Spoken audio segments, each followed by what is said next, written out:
ฮัลโหลสวัสดีอิงในวัย16 ปีนะครับอยากจะบอกว่าวันนี้ช่องพลิกหลังกล่องได้เติบโตมามากๆเลยตอนนี้มีกลุ่มคนมากมายที่กลับมาบอกเราว่าสิวหายแล้วนะหน้าดีขึ้นเยอะเลยทั้งเด็กผู้ใหญ่คนมากมายที่เคยท้อเหมือนอิงในตอนนั้นพยายามรักษาสิวแทบตายเสียเงินไปเยอะแต่ว่าไม่ได้ผลมันก็ทำให้อิงเองเนี่ยพยายามอย่างมากที่จะศึกษาหาความรู้ในเรื่องสกินแคร์มันใจฟูสุดๆไปเลยเคยคิดมาตลอดเลยว่าถ้าเกิดวันนั้นเนี่ยมีใครสักคนมาบอกเราแบบนี้เนี่ยมันก็คงจะดีสินะพลิกหลังกล่องเนี่ยเริ่มต้นมาจากวิดีโอเล่นๆทิ้งทำในห้องนอนเป็นเหมือนกับจดหมายถึงตัวเองในวัยเด็กในวัยที่กำลังท้อกับปัญหาผิวเลยเพราะว่ายังไม่มีความรู้เรื่องการใช้สกินแคร์หรือว่าวิธีการดูแลผิวสับสนเพราะการตลาดเพราะความเชื่อผิดเพราะแบรนด์แล้วก็คลินิกต่างๆที่หวังผลกำไรมากกว่าหวังที่จะเห็นผิวของเราในสุขภาพดีขึ้นวิดีโอในวันนี้เนี่ยเองก็อยากจะ dedicate หรือว่ายกให้กับตัวเองในวัยเด็กและเพื่อนๆทุกคนที่กำลังเครียดเกี่ยวกับปัญหาผิวอยู่ไม่ว่าคุณจะอายุน้อยหรือว่ามากแล้วก็ตามนะครับเป็น30 คำแนะนำเรื่องการดูแลผิวและทัศนคติในการใช้สกินแคร์ต่างๆที่อิงเนี่ยได้เรียนรู้ตลอดหลายปีของการทำช่องนี้มานะครับถ้าเกิดเพื่อนๆชอบวิดีโอเนี่ยก็อย่าลืมกดไลค์และก็ subscribe ให้ด้วยนะครับแล้วถ้าพร้อมแล้วเรารีบไปดูกันเลยดีกว่า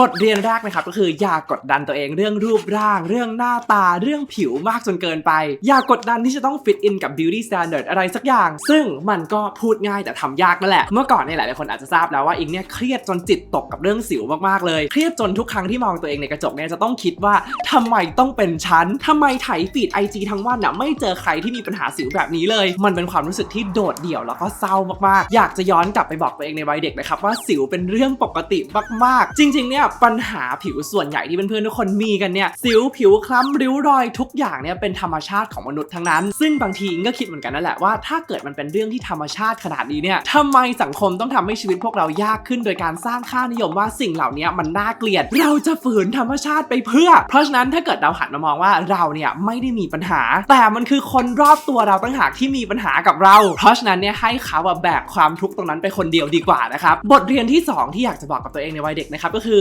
อยากกินอะไรก็กินไปเถอะอิงเคยมียุคที่ไม่กินของหวานเลยไม่แตะเลยเพราะว่ากลัวกินแล้วสิวขึ้นแต่พอเลิกกินเนี่ยสิวก็ไม่ได้หายนะทุกคนแต่ขึ้นมาเยอะกว่าเดิมซะอีกก็เลยทำยังไงตัดทุกอย่างที่มีนมออกนะครับหลังจากนั้นเนี่ยก็ตัดของทอดออกด้วยทำแบบนี้อยู่หลายปีจนมี eating disorder เลยนะครับมีความสัมพันธ์กับอาหารการกินที่ไม่ healthy เลยจนมาถึงตอนนี้เนี่ยเข้าใจแล้วว่าถึงชีวิตเนี่ยจะกินแค่น้ำกับผักเนี่ยสิวก็ไม่หายหรอกทุกคนใช่การลดอาหารบางชนิดอาจจะช่วยได้แต่การรักษาสิวเนี่ยมันก็ขึ้นอยู่กับยาแล้วก็สกินแคร์ที่ใช้ด้วยเพราะฉะนั้นใครที่ดูอยู่นะครับอย่าปล้นตัวเองจากหนึ่งในประสบการณ์ที่ทำให้มันคุ้มค่าที่จะมีชีวิตอยู่นะครับนั่นก็คือการได้กินของอร่อยพระพุทธเจ้าสอนว่าการเกิดมาคือการใช้กรรมชีวิตมีอุปสรรคมีความทุกข์อยู่มากมายแต่อย่างน้อยๆขอได้กินของอร่อยในทุกๆวันหาแรงไปสู้ชีวิตหน่อยละกันต่อไปนะครับจุดเปลี่ยนของผิวของอิงอีกอย่างนึงเนี่ยเกิดขึ้นตอนที่ realize ว่าผิวของเราดีขึ้นได้ด้วย routine นะครับไม่ใช่สกินแคร์เดี่ยวๆเมื่อก่อนเนี่ยเป็นคนที่คิดว่าใช้ครีมกระปุกละ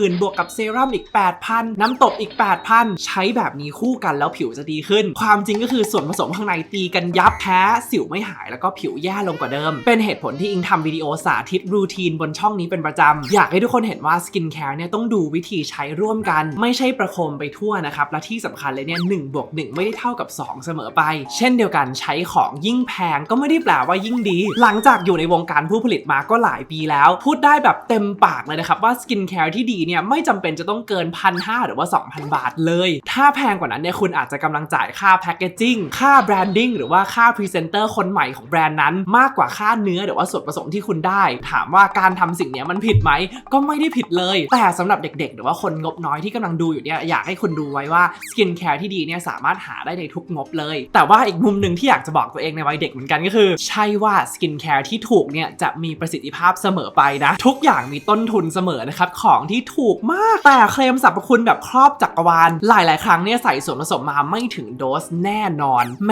ใช้แค่ไนซินามายด์แต่เคลมแบบไม่เกรงใจหมอเลเซอร์เลยนะ general rule of thumb ของอิงนะครับก็คือสกินแคร์ที่หวังผลได้ไม่ได้จำเป็นต้องแพงแต่ว่าก็ไม่ควรจะถูกเกินไปเหมือนกันบทเรียนต่อไปนะครับก็คืออย่าแกะสิวขอร้องหลังจากที่อิงได้ทำคลิปอันที่เป็นรักษาหลุมสิวว่าทุกคนได้เข้าไปดูการแทงเข็มตัดผังผืดอะเป็นภาพ ที่ตราตรึงติดอยู่ในลูกตาจนถึงทุกวันนี้เลยครับทุกคนนึกภาพเข็มที่มันทะแยงเข้าไปแบบนี้เป็น10เข็มเลยแทง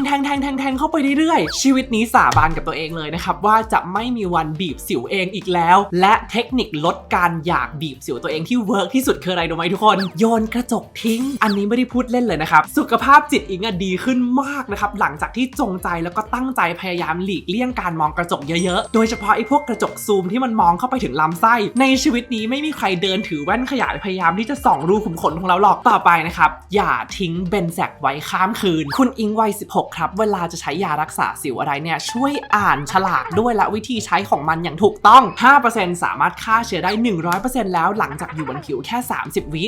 2.5% ทิ้งไว้5นาทีก็ฆ่าเชื้อได้ 96.7% แล้วนะครับช่วยฟังก่อนทำหน้าไหม้ด้วยนะครับทุกคนซึ่งก็นำไปสู่ข้อต่อไปเลยนะครับเจ็บไม่ได้จบเจ็บคือจุดจบสมัยเด็กๆนะครับอะไรที่แบบทาแล้วแสบมากๆอันนี้ก็จะซูดปากตามเลยแบบซับน้ำตาไปพร้อมกับยิ้มมุมปากเบาๆนะครับเธอมันก็เป็นได้แค่นี้แหละนะถ้าเธอคิดว่าจะเกิดในวงการนี้ได้แล้วก็คิดใหม่ได้เลยนะแต่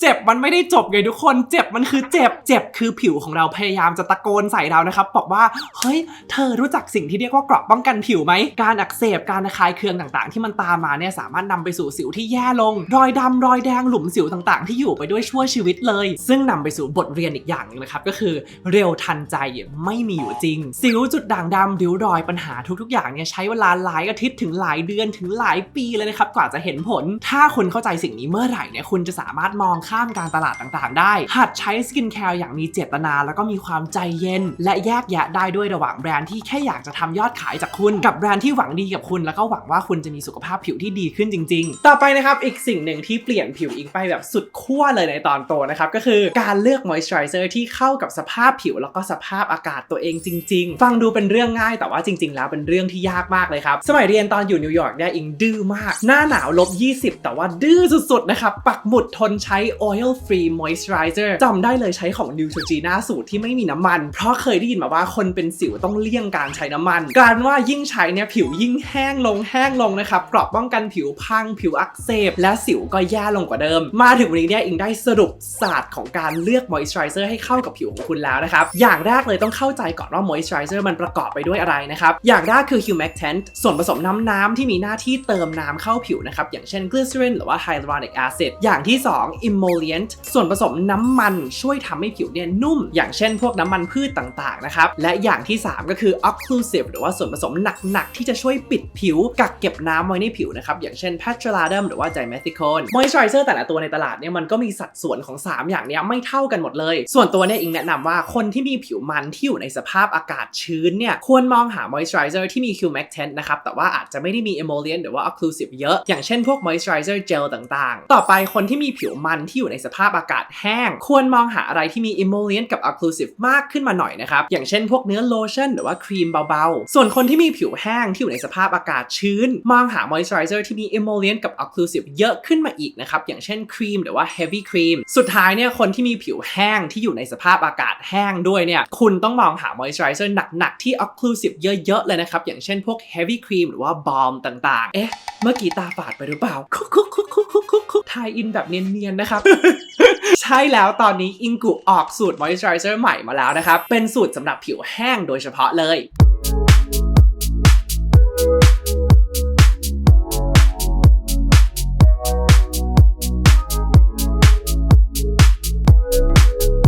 ตัว Green Tea Deep Repair Cream ตัวนี้เลยนะครับพัฒนาบนโครงสร้างสูตรเดิมกับตัว Green Tea Calming Cream ตัวแรกของเราซึ่งตัวนั้นก็ขายไป 100,000 หลอดแล้วนะครับสูตรใหม่ตัวนี้ก็มีสารสกัดจากชาเขียวอัสสัมเชียงราย 3% ตัวเดิมเลยนะครับสามารถช่วยปลอบประโลมผิวลดความแดงลดอาการระคายเคืองได้ดีมากมีเซรามายด์ไลโปโซม 2% เช่นเคยนะครับช่วยเสริมเกราะป้องกันผิวให้ผิวเนี่ยแข็งแรงสุดๆแล้วก็มีไนซินามายด์ 3% นะครับช่วยเพิ่มความกระจ่างใสเหมือนกับในสูตรเดิมทั้งหมดเลยข้อแตกต่างก็คือสูตรใหม่ตัวนี้เนี่ยมี emollient แล้วก็ occlusive เยอะกว่าในสูตรเก่าที่เป็นเนื้อครีมปกตินะครับอย่างเช่น squalane 2% ที่สกัดมาจากมะกรอกเกรด EcoCert เกรดสูงที่สุดเลยนะครับเขาก็เป็นไขมันตัวดีที่สามารถพบได้ในเกราะป้องกันผิวของเราอยู่แล้วนะครับการระเหยของน้ำออกจากผิวได้มากยิ่งขึ้นนะครับแล้วก็เป็นตัวที่ไม่อุดตันผิวด้วยคนเป็นสิวสามารถใช้ได้แล้วก็มีเพิ่มตัว Sweet Almond Oil นะครับเกรดสูงที่สุดของอุตสาหกรรมเลยเรียกว่า Croda Pure Grade ปกป้องผิวจากความแห้งเพิ่มเติมโดยที่ไม่อุดตันผิวด้วยตัวนี้เนี่ยมาในขวด refill ครั้งแรกของแบรนด์ Ingu เลยนะครับเวลาใช้หมดแล้วก็หยิบตัวถ้วยออกนะครับซื้อตัว refill ที่เราขายแยกมานะครับแล้วก็เสียบลงบรรจุภัณฑ์เดิมใช้ต่อได้เลยอิงมองว่าตัวนี้เป็นสินค้าที่เหมาะกับการทำ refill มากๆเลยเพราะว่าตัวเลขเนี่ยชี้ว่า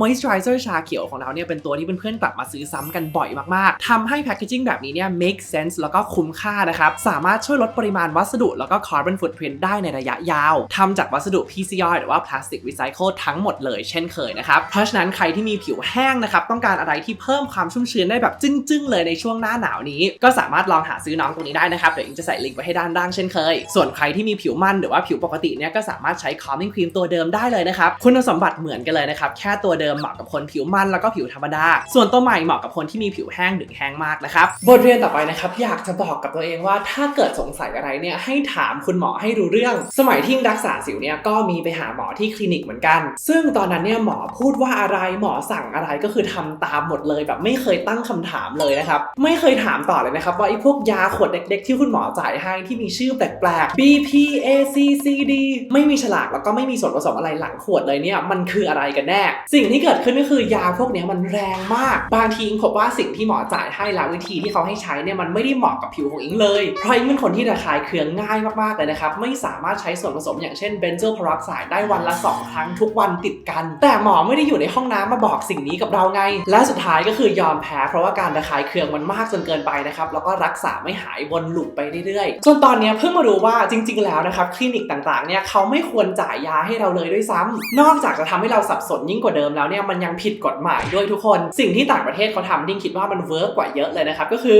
อคุณหมอเนี่ยวินิจฉัยแล้วก็เขียนใบสั่งยาให้เราไปซื้อยาที่มีแบรนด์ที่มีใบจดแจ้งอย.แบบถูกกฎหมายจากร้านขายยาที่มีเภสัชนะครับอธิบายให้เราฟังได้ว่าสิ่งที่เรากำลังจะใช้อยู่เนี่ยมันคืออะไรแล้วก็ใช้ยังไงนอกจากจะช่วยให้เราเนี่ยใช้ยาได้ดีขึ้นแล้วยังช่วยให้เราเลือกสกินแคร์ที่ใช้ควบคู่กันได้ดียิ่งขึ้นด้วยสุดท้ายแล้วเนี่ยการรักษาสิวก็จะมีโอกาสหายมากยิ่งขึ้นนะครับในมุมมองของหญิงต่อไปนะครับอยากจะบอกว่าให้คุณหมอที่เชี่ยวชาญเป็นคนฉีดสิวให้ทุกคนครับฉีดสิวเนี่ยมันอาจจะไม่ได้ดูเป็นเรื่องยากเนอะแต่บอกเลยว่าฉีดผิดชีวิตเปลี่ยนอิงนี่แหละคนหนึ่งที่ฉีดกับหมอหรือว่าพยาบาลมาหลายคนแล้วที่ฉีดพลาดนะครับนี่คือสิวเวลาที่เราฉีดสิวเนี่ยเราต้องฉีดตัวยาเข้าไปตรงกลางที่มันนูนๆนะครับถ้าฉีดลึกกว่านั้นนิดเดียวเนี่ยมันจะกลายเป็นหลุมสิวหมอที่เก่งเนี่ยต้องเลือกได้ว่าสิวอันไหนฉีดได้อันไหนฉีดไม่ได้และฉีดถึงระดับไหนนะครับเพราะฉะนั้นเนี่ยให้ฉีดกับคนที่เราไว้ใจดีที่สุดไหนๆพูดถึงหัตถการแล้วนะครับอิงอยากจะแนะนำทุกคนที่ดูอยู่ว่าไม่ต้องรู้สึกกดดันที่จะต้องทำหัตถการอะไรเลยเป็นดีเบตใหญ่ตั้งแต่สมัยอิงเด็กๆแล้วนะครับควรจะเก็บเงินไปซื้อสกินแคร์หรือว่าเอาเงินไปลงที่คลินิกอย่างเดียวเลยหลังจากอยู่ในทั้งวงการหัตถการแล้วก็สกินแคร์มานานพอสมควรนะครับอิงบอกได้เลยว่าการดูแลผิวที่ดีเนี่ยเริ่มต้นจากการใช้สกินแคร์ที่ช่วยปกป้องผิวในทุกๆวั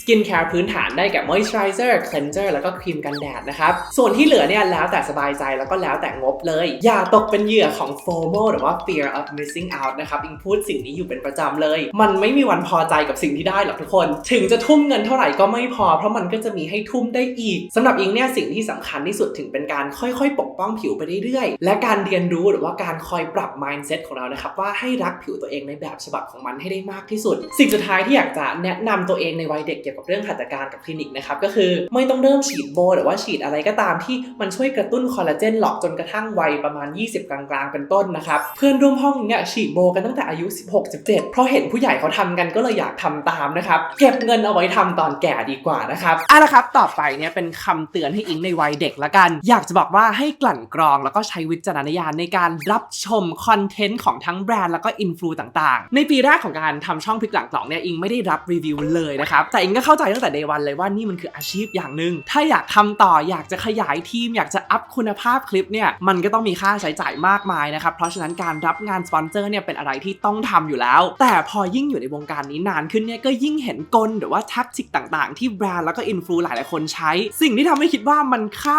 มเส้นจรรยาบรรณของอาชีพนี้ไปแล้วเพราะมันคือสิ่งที่อิงในวัยเด็กจะเชื่อแบบเต็มใจเลย เชื่อแบบไม่เอะใจเลยว่ามันปลอมอย่างเช่น tie in best of the year หลายๆตัวใน1คลิปแล้วไม่แจ้งคนดูว่าเป็นงานสปอนรับสปอนไป10ตัวละ150,000ก็เท่ากับได้เงินมา1,500,000แล้วแต่ถามว่าคนดูได้อะไรใช่ช่องโตเร็วแต่ว่าสุดท้ายแล้วเนี่ยมันโตเร็วบนอะไรบนการหลอกลวงผู้บริโภคที่เขาอุตส่าห์เก็บเงินอุตส่าห์ไว้ใจผิวของเขาไว้กับคุณน่ะ it's not right เอาละครับและนี่ก็คือ30คำแนะนำหรือว่าบทเรียนต่างๆที่อิงได้เก็บเกี่ยวตลอดหลายปีที่ผ่านมาเกี่ยวกับการดูแลผิวแล้วเพื่อนๆทุกคนล่ะครับมีบทเรียนอะไรเกี่ยวกับการดูแลผิวหรือว่าการดูแลสุขภาพบ้างสิ่งที่คิดว่าเฮ้ยถ้าเกิดฉันในวัยเด็กรู้สิ่งนี้น่าจะเป็นประโยชน์มากๆเลยก็มาแชร์กันได้ด้านล่างเลยนะครับเพราะว่าจะช่วยให้หลายๆคนเนี่ยไม่ต้องผ่านยุคมืดเหมือนพวกเราถ้าเกิดเพื่อนๆทุกคนชอบวิดีโอนี้เนี่ยก็อย่าลืมกด like subscribe แล้วก็แชร์ให้เพื่อนของคุณด้วยนะครับมันก็จะมีความหมายมากๆเลยสำหรับอิงฝากติดตามได้บนช่องทางโซเชียลมีเดียอื่นด้วยนะครับก็อาจจะไม่ได้มีคอนเทนต์ที่พูดถึงอยู่บนช่องนี้และสุดท้ายก็ฝากน้อง Deep Repair Cream มาไว้ด้วยนะครับใครมีผิวแห้งเนี่ยตัวนี้ก็คือทำมาเพื่อคุณเลยสำหรับวันนี้ก็ขอบคุณมากๆเช่นเคยนะครับที่อิงได้เข้ามาเป็นส่วนหนึ่งในชีวิตของเพื่อนทุกคนเดี๋ยวเราเจอกันใหม่อาทิตย์หน้านะครับบ๊ายบาย